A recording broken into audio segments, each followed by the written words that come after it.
Happy almost weekend, everybody. This is Austin with Fantasy Baseball on Deck, and we're back to do the Immaculate Grid series. I'm going to try to do this like every day or every other day because it takes so little time.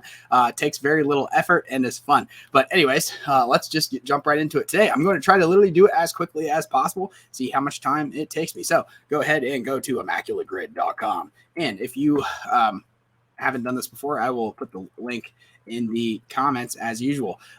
General rules, as always, two teams on either side. I'm going to try to find a Blue Jay and a Detroit Tigers player in all of MLB history that's played, I think, a pitched an inning or played an inning for either team, and they will count. I do not like saying Tigers. I love the differences. Looking at this grid right now, I love seeing Tampa Bay Rays. Tampa Bay Rays and the Detroit Tigers have very similar amounts of money in their system, but the difference is that Tampa Bay Rays are absolute pros at developing players and then sending them off for prospects in return, and they constantly have a revolving door of quality people going out. So they're like regularly making trades with teams all over the place because they never sign people past their arbitration. So love seeing Tampa Bay Rays. Don't love seeing Detroit Tigers because the difference is they have a very similar money system, as I just said before, but they seem to hold on to people for too long, and the young players that they have come up in their system, whether they're pitching or hitting, just don't seem to stick around long enough to really flourish unless your name is Miguel Cabrera and they mortgaged I think 20 years or so just to him. But anyways, I am going to go ahead and hit the start button. I think you guys can see everything that I'm seeing. So anyways, we're on our way. Okay, first off, I freaking hate seeing the Blue Jays and the Tigers because I don't know a ton about the Blue Jays and the Tigers throughout my life. But I'm going to focus on the Rookie of the Year portion because I feel like that's the most niche, and whatever I come up with, I kind of have to nail with that. So Tampa Bay Rays, I remember Evan Longoria absolutely being like an absolute showstopper when he came into the league. I know that Evan Longoria was the Rookie of the Year with Tampa Bay Rays. Just submit that. Pretty pumped.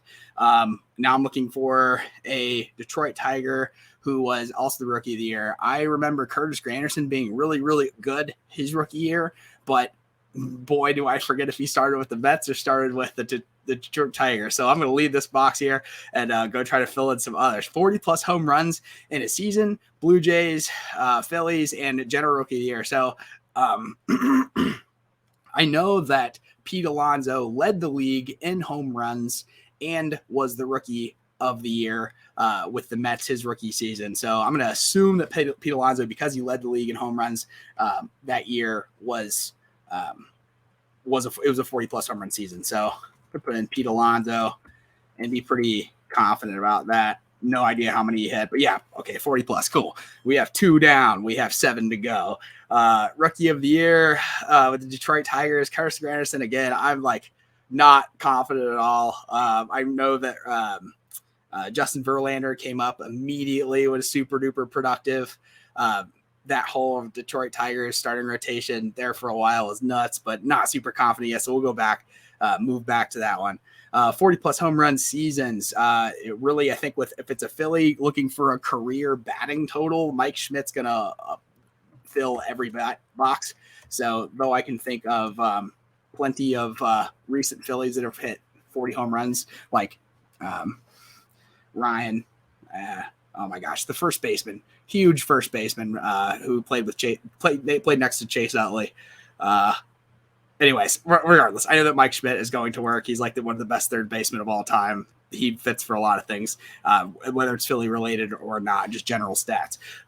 Also, the Blue Jays 40-plus home run season. 40-plus home run season with the Blue Jays. I know that Jose Bautista was like a top 20 fantasy baseball pick for a couple different years into his 30s. He bounced around a lot when he was really younger, really came into his own with the Blue Jays. I remember them being, when they were finished first in the AL East in like 2015 or something like that, they were the bomb squad, bat flip. So I think Jose Bautista for sure hit 40-plus home runs for a season with the Toronto Blue Jays. And yeah, okay, cool. And apparently he was a Philly. So like, this is an example. Well, they can't go horizontally. But if Philadelphia was down here, then you could say, Jose Bautista played for both teams. Okay. Still not super confident or pumped about the rookie of the year for the Detroit Tigers because I just don't know a lot about the Detroit Tigers. They haven't been relevant in so long. They fall out so quickly. Okay, we'll go to Detroit Tigers and the Phillies, starting out with like harder. Okay, so immediately I think of guy super underappreciated, never made an all-star game until he made his way to Cincinnati of all places. Longtime third baseman for the Detroit Tigers, and every bit of a franchise player in my head, but like led the league in doubles. So from the time that he was 22 years old until he left the Tigers to go play for the Cubs for their postseason run, he led the league in doubles. And if you haven't come up with that answer yet, it's Nick Castellanos. Okay, Nick Castellanos. Yeah. Okay, cool. Tampa Bay Rays, Phillies. I know immediately Zach Eflin is having a pretty decent year with them. Longtime starter for the Phillies, just now playing for the Rays now.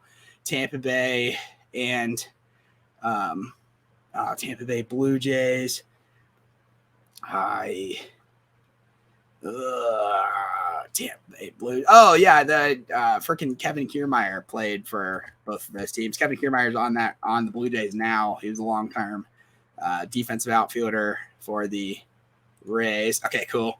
Yeah, I'm not like getting really many rare. A lot of people have these same answers. Okay, well, I'm kind of scared of Detroit, Toronto. So I'm gonna guess. Again, I'm not sure on Curtis Granderson, but I remember Justin Verlander being like an absolute phenom coming out immediately. He was throwing like 100. He was like at the fastest fastball of anybody in Major League Baseball. So I guess Justin Verlander, not like super confident about it, but okay, sick or cool. Okay, and for this one, just to keep it, man, if I could get a video in under 10 minutes, that'd be awesome. Okay, so the cheat code for the Immaculate Grid, again, if you're going for like two franchises, trying to find a player that you just can't think of, like I know Tyler Clippert played for the Blue Jays, but I can't picture him in a Tigers uniform. The players that you want to think about, the relief pitchers that just get like knocked around and thrown all over the place from the times that they are at the trade deadline. Man, I'm slurring and not saying words that are super coherent. The relief pitchers that are like really good setup men or fringy wild closers, the guys that get traded at the trade deadline every year from bad to like a good closer or a really good setup guy or a fringy closer on a bad team going to a really good team as bullpen depth. It's kind of like immediately kind of what I think about every time I usually am in between these teams, and like an answer doesn't immediately come up right away. So man, I'm really blanking, but just for the value of making sure that this is fast and not you guys just watch me ponder, I can think of Fernando Rodney and Edwin Jackson are like the two guys. Like Fernando Rodney played for like 11 teams, Edwin Jackson played for like 14 teams. I know Fernando Rodney was the closer for the Detroit Tigers for a period of time. I can't picture him in a Blue Jays uniform, but then again, he might have only been there for like a half of a season as like the setup dude and not fantasy relevant. So that might be the answer. Edwin Jackson, I also know for a fact that he played for the Tigers and he played for 14 different teams. And just to make this quick, I'm going to guess Edwin Jackson only because he played for 14 teams. I know that he played for the Tigers, so a 13 out of 29 possible chance. I feel like that's the best possible guess. So I'm going to go Edwin Jackson. And I'm confident enough just by the position players that floated around. It's just the thing is like there's the Tigers just are so bad at developing people. There's so little. It just seems like every year they have kind of guys on the tail end of their careers that were successful other places that are just sort of filling gaps for prospects to come up, but then the prospects never really like take off and do super well. I'm going to guess Edwin Jackson just because he fits a lot of things. Oh, yeah. That's awesome. Okay. So rarity score 334. I'm not really sure what if you want to lower or a higher score, but for today's stats, 58% of people got that right. So that was the one that I struggled with the most. So the rest of the crowd did too. And people came up with David Price. I don't remember David Price as a Tiger, or I remember him as a Ray and a Red Sox. I don't remember him as a Tiger or a Blue Jay. So that's kind of funny. They had Castellanos and Verlander as well, Longoria. Yeah, we weren't very special across the board here. Ryan Howard is who I was trying to think of earlier. Big home run guy. I put Mike Schmidt instead, and then Pete Alonso in the bottom. So that's as quick as we can really make it around here from video perspective. So Immaculate Grid number 88. That's it. Bye. Have a good week.